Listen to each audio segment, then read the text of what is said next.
Parmi les œuvres les plus ambitieuses qui m'aient été données de lire, les premières qui me viennent en tête sont notamment One Piece et Kingdom. Bon, pour One Piece, je pense que j'ai pas besoin de vous le présenter, c'est 500 millions de tomes vendus à travers le monde et au-delà d'être le manga le plus populaire et le plus vendu de l'histoire, c'est surtout la deuxième bande dessinée la plus vendue de l'histoire, juste derrière Superman. Plus de 25 ans de publication, ça a influencé des générations, c'est sûrement la plus grande œuvre du 21e siècle. Et oui les gars, j'ose le dire. Donc bon, je pense qu'on va pas s'étaler pour ce qui est de One Piece, mais retenez juste que c'est sûrement mon œuvre de fiction préférée all time juste derrière Dragon Ball. Et pour ce qui est de Kingdom, alors c'est un manga beaucoup moins populaire en France, mais on est quand même sur un manga ayant écoulé plus de 100 millions d'exemplaires à travers le monde. Kingdom, c'est un seinen lancé en 2006 qui a réussi l'exploit de rendre la guerre, la politique et les stratégies militaires tout simplement passionnantes. Et ce, sur 70 tomes, donc sans jamais être ennuyant, sans jamais être redondant. Il y a très peu de personnes qui critiquent ce manga parce qu'il est tout simplement parfait. Bon, j'extrapole un peu en disant ça, mais c'est vrai que les défauts dans Kingdom, ils sont assez minimes. On est vraiment sur une œuvre qui m'a marqué de fils de pute. Kingdom, c'est vraiment une masterclass qui est tout à fait légitime au rang de meilleur manga de l'histoire. Et oui, ça paraît pompeux de dire ça, mais je suis un peu d'accord. Enfin, ça me paraît pas extravagant de dire ça à ma gueule. Et je pense que quand t'as vu la miniature et le titre et que t'as cliqué, tu t'es dit mais wesh, c'est quoi le rapport entre One Piece et Kingdom?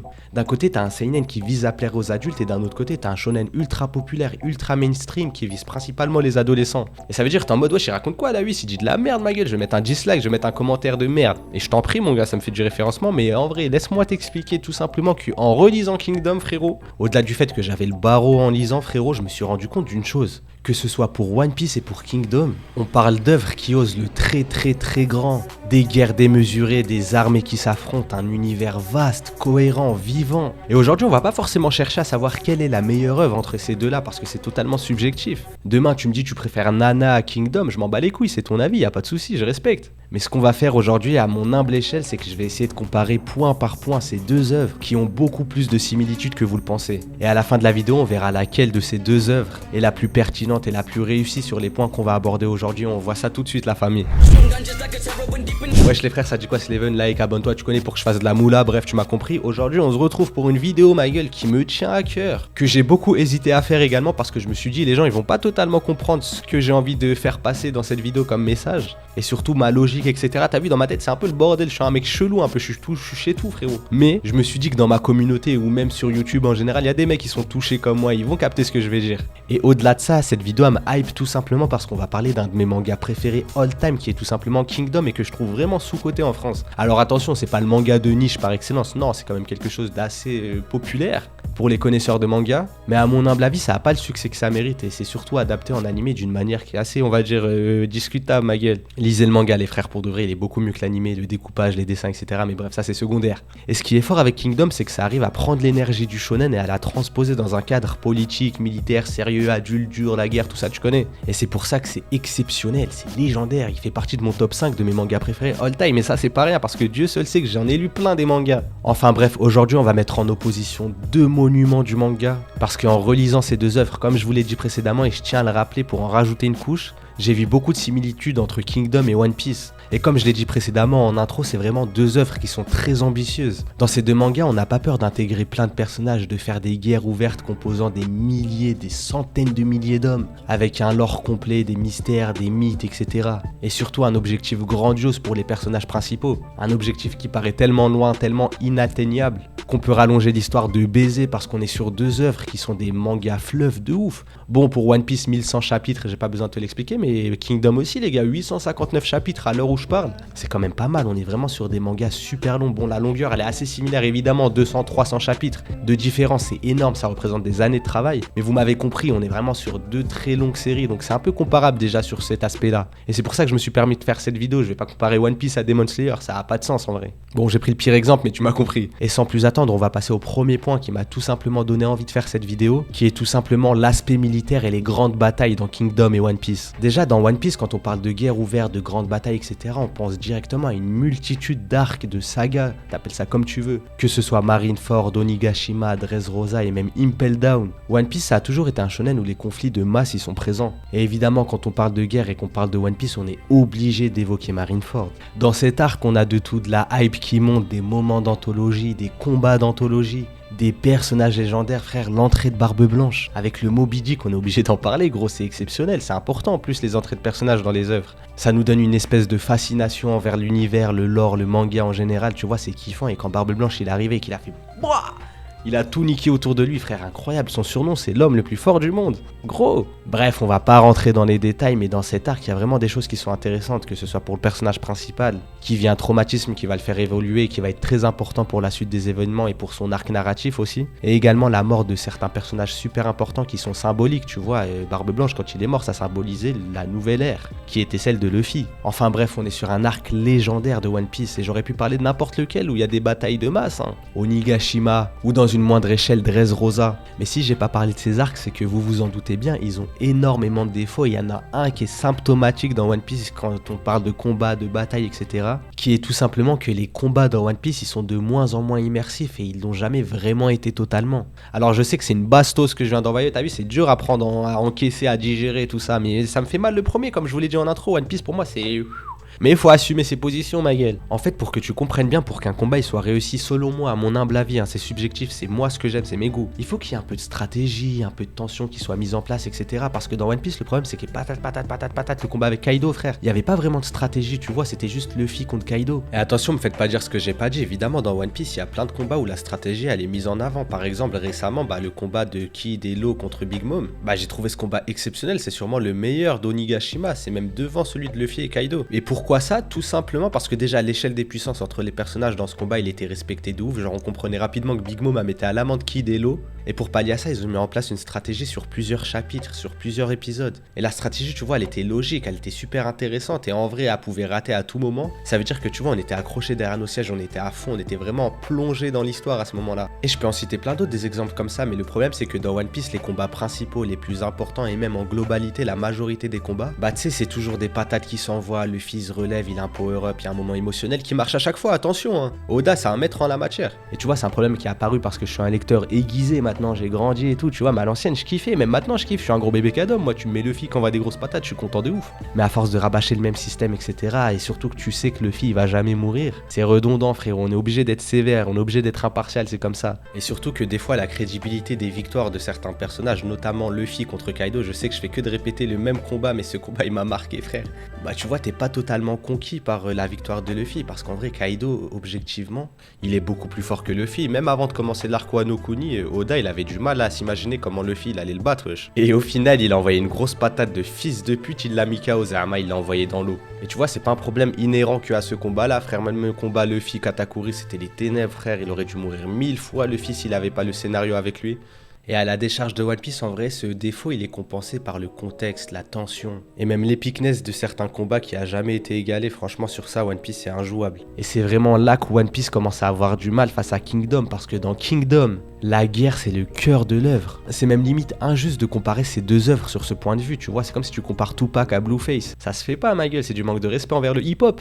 C'est la même chose. Mais plus sérieusement, dans Kingdom, ce qui est incroyable, c'est qu'on arrive à représenter des guerres qui opposent des 200 000 hommes contre des 150 000 hommes, ma gueule. Carrément, j'ai bégayé tellement c'est beaucoup. Et on y intègre de la stratégie, des combats mémorables, des retournements de situation sans jamais perdre le lecteur. Et réussir ça sur 70 tomes, franchement, ça me dépasse. Parce qu'avec des guerres de cette envergure, les stratégies elles peuvent rapidement devenir compliquées à comprendre, ça peut devenir chiant même. Et en plus de ça, sur tous les personnages qui sont mobilisés, que ce soit les commandants, les soldats, les machins, les trucs, frère, dans ces batailles, de réussir à rester cohérent, à pas perdre le lecteur, vraiment les gars, sur ça, Kingdom, c'est magistral, c'est vraiment sûrement pour moi sa force principale. Et attention, je fais pas preuve de mauvaise foi, parce que les combats dans Kingdom, ils sont aussi bourrins que dans One Piece. Quand il y a des grands 1v1, des trucs comme ça, il y a pas vraiment de stratégie en soi, bon, il y en a. Mais Kingdom, déjà le côté epicness, ça rivalise avec One Piece, voire pour moi c'est quand même mieux, tu vois, ça te donne plus les frissons quand Shin il affronte des commandants ou n'importe, même des personnages secondaires, ça fait bander de ouf. Mais c'est surtout les batailles à grande échelle, en fait c'est quand tu dézoomes, parce que tout ne repose pas sur les personnages principaux, les commandants, etc. Tu vois, c'est une armée, c'est la guerre, c'est ça que j'aime trop dans One Piece, frère, ça dépend que de Luffy. S'ils perdent contre Kaido, tout le monde perd, enfin tu vois, c'est un truc qui est un peu différent, tu vois, c'est normal, ça a une portée d'adolescent, les gens ils kiffent les grosses patates, les gens puissants. Mais malheureusement, One Piece, à mon humble avis, ne fait pas le poids face face à Kingdom quand on parle des combats et des grandes batailles. Mais la victoire de Kingdom n'est pas totalement écrasante quand même. One Piece ne fait pas tâche à côté de Kingdom quand on parle des batailles, des combats, etc. C'est juste que bon, Kingdom c'est un cran au-dessus, quoi, comme je vous l'ai démontré. Tu vois, dans Kingdom et One Piece, il y a plein de batailles parce qu'il y a plein d'enjeux qui sont mis en corrélation. C'est un bordel pas possible. Et tu vois, ça crée des mangas qui sont super longs. Et quand tu fais des mangas aussi ambitieux, aussi longs que ça, t'es obligé de faire en sorte que le rythme, que la tension, elle soit toujours présente pour faire plaisir au lecteur, pour que le lecteur soit imprégné, qu'il se barre pas et qu'il se dise putain, il pue la merde ce truc. Il est ennuyant, ma gueule.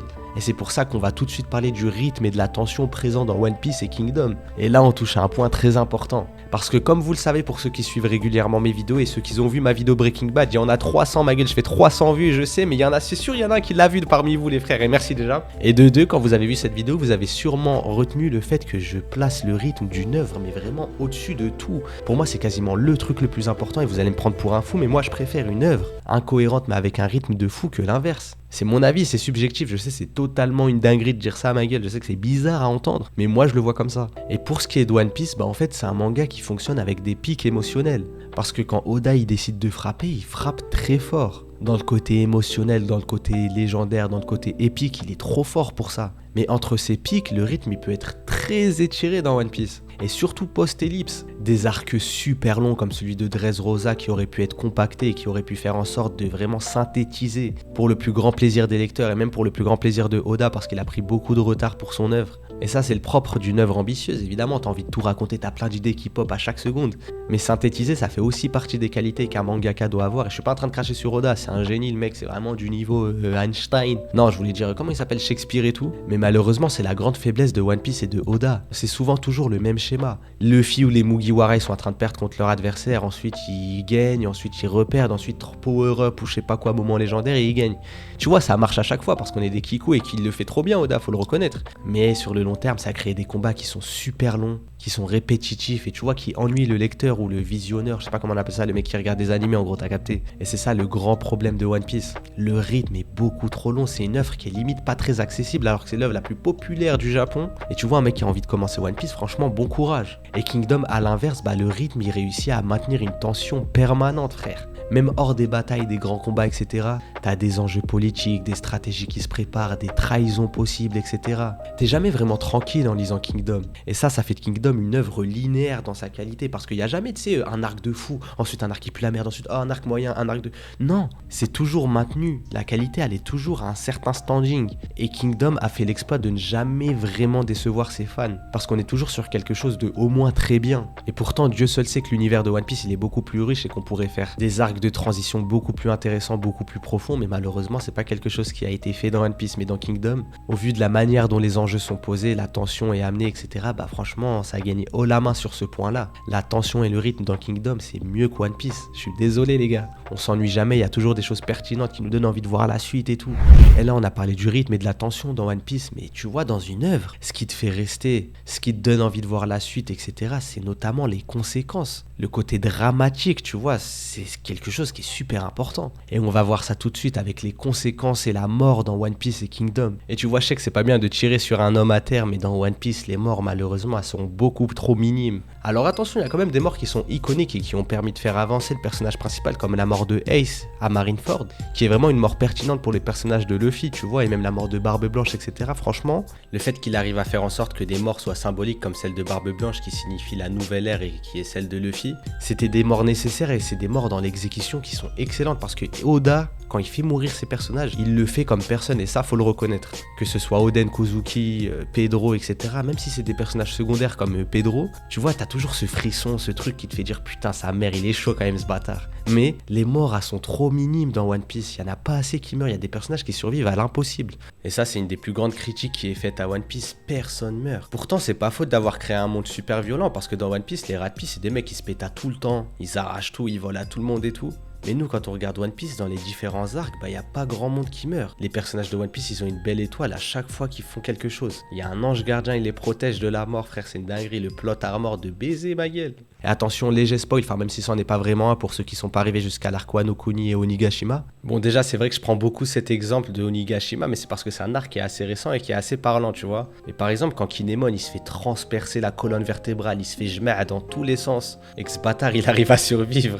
En fait, je rigole parce que j'étais en train de repenser à ses jambes en train de courir, tu vois, c'est des barres en vrai. Mais frère, le faire mourir, c'était pertinent, son arc narratif, il était quasiment terminé.